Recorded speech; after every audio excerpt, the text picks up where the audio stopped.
masyado na iba na yung dating niya eh. Talagang sinugod niya na agad ako eh. Kaya hindi na ako nakapagsalita ng maayos sa kanya. Okay, teka, ano ba ang nangyari nung araw na ikaw ang Romelyebo? Nauna ho yung galit ho ni Big Mama ho sa kanya. Dahil hindi ko naibigay kay Big Mama yung boundary agad. Kaya. Tapos itong si Big Mama, pinausukan na to ng galit, kaya parang manok ng galit na lumapit sa'yo. Oo. Mabanata na agad ako eh. Totoo ba to, Kuya Kalbo? Hindi may relasyon siguro yung dalawang yan. Kaya ganyan lamang sa akin biyahe yan dalawang yan. Kaya ako lamang ang biyahe yan sa akin. Kaya may relasyon dalawang yan. So ngayon, mamaya na tayo sa relasyon. Naibigay mo ba ang boundary, Jerry? Naibigay ko naman ho, kaso huli na ho. Huli na? Bakit na? Anong Kasi nanghuli? Ito ho sinugod na ho agad ako eh. Galit na sa akin eh. Nasuntok nga niya ho ako eh. Okay, so ikaw daw, Jerry, ay pinagmamalaki mo na favorite ka ni Big Mama? Totoo ba to? Hindi naman ho, sinasabi niya lang ho, yan eh. Kung ano-ano mga sinasabing chismis doon eh. Pabor na pabor pa talaga may relasyon dalawang yan. Talaga kaya ako... May relasyon, wag na nating patagalin, Jerry.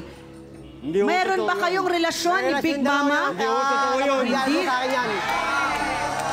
Bakit mo nasabi ito, Kalbo? May mga narinig ka bang... Ang ko lang bumabiyahe eh. Bakit eh? Hindi ako lang regular doon. Ito lang pinapaboran eh.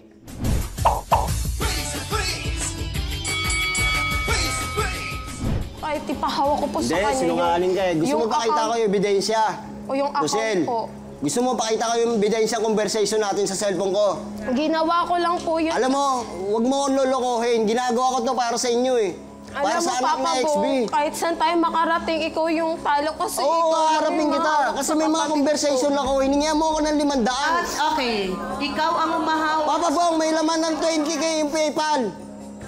Wala po naman. Padala mo ako ng 500. Ipahawak ko po sa inyo. Kasi ibabayad natin sa PayPal Alam niyo to. po, kaya ako ginawa yun. Ba't mo ginawa kayo sa akin? Kasi wala pong panggatas yung bakit? Araw-araw nagchat-chat ka sa akin. Papa Bong, pahingin pambiling gatas, wala kaming pangkain, pang-ulam. Wala po talaga. Sabi ko, Rosel, wala pa akong benta sa shop.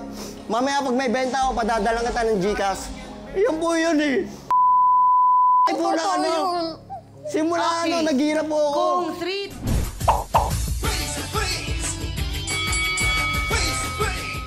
Nagkakalat na nga sila na istapa daw ako eh.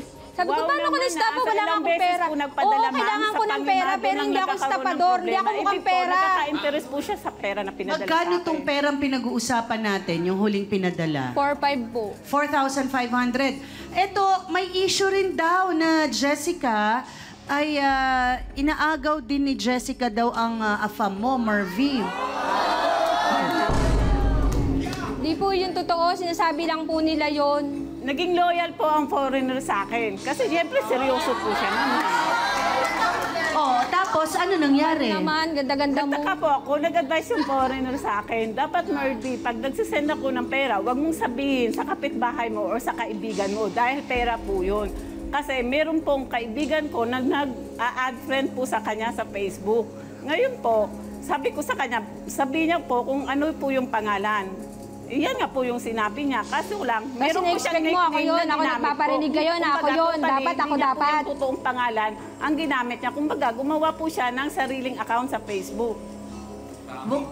Gumawa ng dami account sa Facebook. Nakita mo, may dami account ako. Isang account ko lang, binura ko pa dahil binabash niyo pa ako.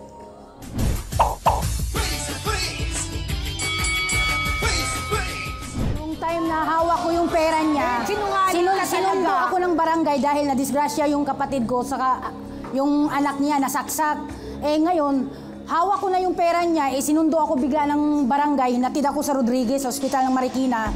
Kasi yung kapatid ko nasaksak, saka yung anak niya. Ba't hindi mo sinabi yung totoo? Pagbibigyan naman kita Paano ko masabi sa'yo? Yung hawak na yung pera na yun, bigla na akong sinundo ng barangay, natid ako sa Rodriguez. Alam mo, dumating ako gabi na. Hindi naman bato ang puso ko para hindi kita maintindihan. Saan napunta ang 6,000? Ginamit po doon sa kapatid ko. Na nasaksak? Oo, namatay na nga siya ngayon. Hindi ka ba tumawag kay Aling Rosario nung araw na yon? Nag-text ako sa kanya na nasa Rodriguez ako. Parang hindi pa nga siya naniniwala noon na nasa paano, sino Rodriguez kang ako. maniniwala Kasi sa'yo? hindi niya alam na sinundo ako ng barangay. Kasi yung kapatid ko, driver po siya ng jeep, patok. Ngayon yung anak niya, konduktor. Kasi sa Fortune yun sila nakatira, ako sa Tumana. Ngayon, may nakaaway daw na driver. Namatay ba yung kapatid mo? Namatay po.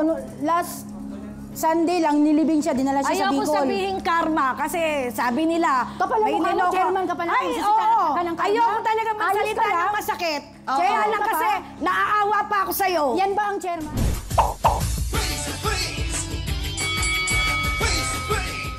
Hindi ka Hindi nagbabayad ka nakakaintindi kasi ng kapwa mo. Alam mong nahihirapan ako na mag-igib ng tubig. Kita mo na ang itsura ko, taras ako, hindi ka naaawa. Di ba? Basta mo na lang nilagyan ako. Abusado ka. Abusado. Magkano lang ba tubig? Kung abusado ako, milyones ba? Hindi nga milyones. Kaso nga, nagbabayad ako sa Manilad. Nagbabayad Magkano ka na ba nga. ang utang mo, Aling Milagros, sa tubig kay Nanay Andrea? Kada igib, magbabayad ka. Magkano na ho ang kulang nyo?